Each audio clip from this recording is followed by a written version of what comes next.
कि डमट डमट डमट डमन्यनाद बड्डवरवयम चकार चंड तांडवम तनो तुनः शिवः शिवम। इतना बड़ा विद्वान है। अब किसी विद्वान से पूछो कि इसका अर्थ बताओ, डमट डमट डमट डमन्यनाद बड्डवरवयम, तो इसका अर्थ ही नहीं बता पाएंगे। शिव जी को तो अपना गुरु मानता है और इतना बड़ा वेद पाठी कहा कि सब हम जो है सब गुरु के पास, गुरु जी सबके पास आते हैं, लेकिन हे शंकर जी आप हमारे पास आओ। मृत्यु को कहा कि मृत्यु काल के ऊपर पांव रख करके बैठता था। सूरज को कहा तुम्हारी ड्यूटी है कि हमारे यहाँ झाड़ू लगाया करो। वरुण भगवान को कहा कि तुम हमारे घर में पानी भरा करो। सृष्टियों पर विजय पा लिया। कहते यहाँ पर अमरूद का पेड़ जम जाए तो जम जाता था। चलत दसानत डोलत अवनी, और जब चलता था तो धरती कांपती थी। इतना बड़ा तेजस्वी था, सारी धरती कंपायमान करती थी रावण के चलने मात्र से। विद्वान भी था, लेकिन देखो विद्वान और विद्यावान में अंतर है। विद्वान होना आसान है, लेकिन विद्यावान होना कठिन है। हनुमान जी को क्या कहा गया? विद्यावान गुणी अति चातुर। हनुमान जी विद्यावान हैं और रावण जो है विद्वान है। विद्वान और विद्यावान में भी अंतर है। तो रावण तो विद्वान है, इसमें तनिक भी संदेश नहीं है, लेकिन आज रावण को बुलाया गया। राम जी ने कहा कि जाओ सुग्रीव, रावण को बुला लाओ। रावण से बढ़िया शिव जी की प्राण प्रतिष्ठा कोई नहीं करवा पाएगा। सुग्रीव लंका आए और रावण से कहा, प्रणाम किया, कहा हे ब्राह्मण देवता आपको जो है चलना है। कहा कहाँ चलना है? कहा समुद्र के किनारे चलना है, वहां पर प्राण प्रतिष्ठा का कार्यक्रम है। अच्छा, यजमान कौन है? कहा यजमान इस समय जो है अयोध्या के राजा दशरथ के जो बेटे हैं राम और लक्ष्मण हैं, इस समय बेचारे वनवासी हैं, उनके पास दान दक्षिणा देने के लिए कुछ ज्यादा नहीं है। आप चलो उनकी प्राण प्रतिष्ठा करवा दो। जब ऐसा कहा तो रावण ने पूछा कि आखिर शिव जी की प्रतिष्ठा कराने का प्रयोजन क्या है? किम प्रयोजनम किम अभिप्रायम, क्या अभिप्राय है? तो सुग्रीव ने जानते हैं क्या कहा? कहा आप पर विजय पाना ही प्रयोजन है। रावण ने कहा अच्छा ठीक है, हम जो है आएंगे प्राण प्रतिष्ठा करवाने के लिए। और रावण निमंत्रण को स्वीकार कर लेते हैं और पुष्पक विमान पर बैठ करके आज रामेश्वर के सन्निकट, जहां पर समुद्र के किनारे, वहां पर आज रावण आते हैं। और रावण जब आए तो रावण को देख करके राम जी ने पाद्य अर्घ आचमन पूजन किया, क्योंकि इस समय वो आचार्य बन करके आए। रावण ने कहा मुहूर्त हुआ जा रहा, पूजन का समय हुआ जा रहा है, आप अपनी पत्नी को बुला करके लाइए। पत्नीम नो कथम धर्म, बिना पत्नी के कहां कोई पूजा पाठ होती है, आप अपनी पत्नी को लाइए। अब राम जी कैसे कहें कि हमारी पत्नी तो आप ही उठा करके लेकर के गए हो। तब रावण ने कहा कोई बात नहीं, जाओ, मैं पुष्पक विमान में सीता को लाया हूं। तो लक्ष्मण को आदेश दिया, लक्ष्मण जा करके सीता जी को लाए और राम जी और सीता जी ने मिल करके और रावण के माध्यम से वहां रामेश्वरम की स्थापना करी। प्रेम से रामेश्वर भगवान की। और पार्थिव बनाने के लिए, मिट्टी लाने के लिए हनुमान जी को कहा। हनुमान जी विलंब कर देते हैं, तो वही बालू से जो है भगवान राम ने लिंग थापी करी विधिवत पूजा, भगवान शिव की पूजा करी। तब तक में हनुमान जी भी मिट्टी लेकर के आ गए। और जब हनुमान जी मिट्टी लेकर के आ गए तो मिट्टी लेकर के आए तो वहीं रामेश्वर आप लोग कौन कौन गया है? हाथ ऊपर करें। अच्छा, बहुत सुंदर। हमारे जो यज्ञ के यजमान है परीक्षित है, रुमिला जी, शत्रुघ्न सिंह जी, कम से कम यही लोग रामेश्वर गए हैं। तो वहां रामेश्वर के बगल में हनुमान जी के द्वारा भी स्थापित शिवलिंग है, तो वहां भी दर्शन करना चाहिए। जहां पर राम जी के द्वारा स्थापित शिवलिंग है, उसी के तुरंत बगल पर जो है हनुमान जी के द्वारा भी स्थापित शिवलिंग है। तो हनुमान जी के द्वारा भी स्थापित शिवलिंग की प्रतिष्ठा करवाते हैं। और उस ज्योतिर्लिंग का नाम क्या रखा? रामेश्वर। बोले रामेश्वर का मतलब क्या होता है, रामेश्वर किसे कहते हैं? तो जब राम जी से पूछा तो राम जी ने क्या कह दिया? रामस्य ईश्वरः यस्य सः रामेश्वरः। अर्थात राम जी के जो ईश्वर हैं वही रामेश्वर कहलाएंगे। राम जी ने कहा।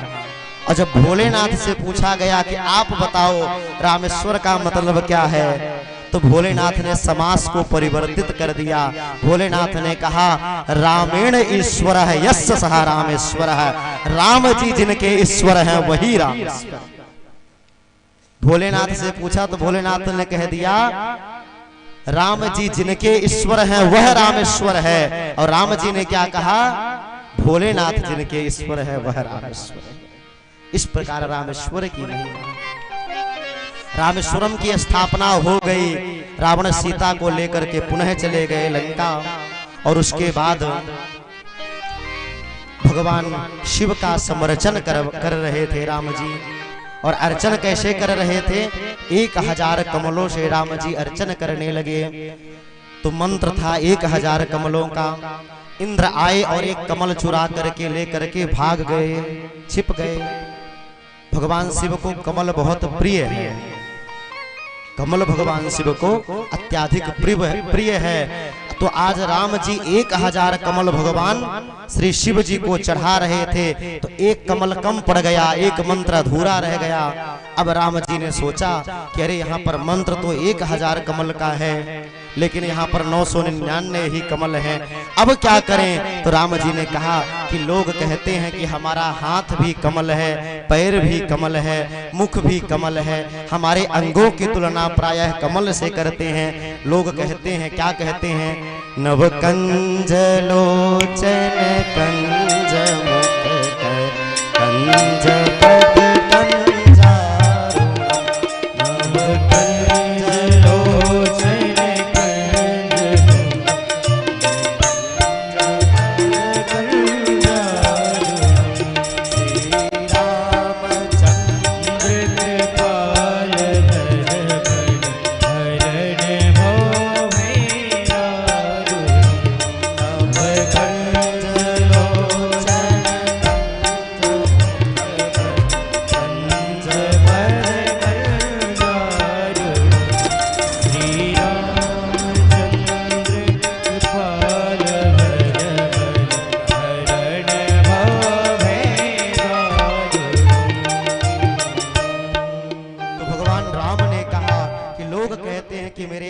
भी कमल है, मेरा हाथ भी कमल है, मेरा मुख भी कमल है, मेरा पूरा शरीर कमल है। तो भगवान राम ने तनिक विलंब नहीं किया और भगवान राम ने अपना नेत्र निकाल करके भगवान शिव को समर्पित कर दिया।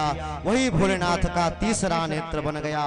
प्रेम से बोले शंकर भगवान की, उमापति महादेव की जय। तो महाराज राम जी शंकर जी को इतना मानते हैं कि अपना नेत्र निकाल करके समर्पित कर देते हैं और वही अर्पित कर देते। नाथ का तीसरा नेत्र है। तो शिव जी में, राम जी में कहीं बड़ा छोट कहत अपराधो, किसी भगवान को छोटा किसी को बड़ा ये कहने का अपराध कभी मत करना, कभी अपराध मत करना। कि राम जी बड़े हैं, कि श्याम जी बड़े हैं, कि भोलेनाथ बड़े हैं, कि दुर्गा मैया बड़ी है। अरे अपनी अपनी भक्ति है। किसी को हमारे भोलेनाथ अच्छे लगते हैं तो किसी को बांसुरी बजाते हुए हमारे कान्हा जी अच्छे लगते हैं। ठुमक ठुमक चलते हैं, तिरछी नजरों से बाल घुंघराले पीतांबर को धारण किए हुए, मोटे मोटे काजल लगाए हुए।